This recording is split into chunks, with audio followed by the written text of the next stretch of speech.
श्री स्वामी समर्थ. तुम्ही तुमचा दिवस आखताना, निर्णय घेताना जाणीवपूर्वक भानावर राहून गोष्टी केल्या पाहिजेत.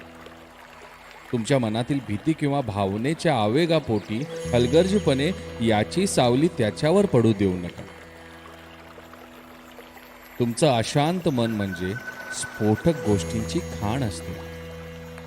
त्याला कुठलेही नियम नसतात, नियंत्रण नसतं, एकाग्रता नसते.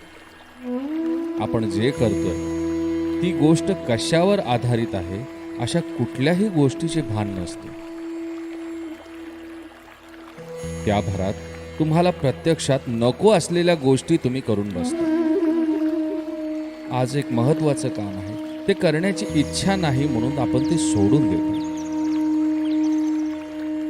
ते तेवढ्यापुरतं योग्यही वाटतं, पण दूरवरचा विचार केला तर त्याने नुकसानच होणार आहे. एखादा दिवस मौज मजा करायला गेल्याने एका अति महत्वाच्या मीटिंगवर बॉम्ब कोसळणार नाही. आपला रोजचा रुटीन ठरवायला शिकणं हे एक कौशल्य आहे. यातून तुम्ही विचारपूर्वक दिवसभरात काय काय करायचं आणि इतर कोणत्या बिनमहत्वाच्या गोष्टींना बाजूला ठेवायचं हे शिकलं पाहिजे. श्री स्वामी समर्थ.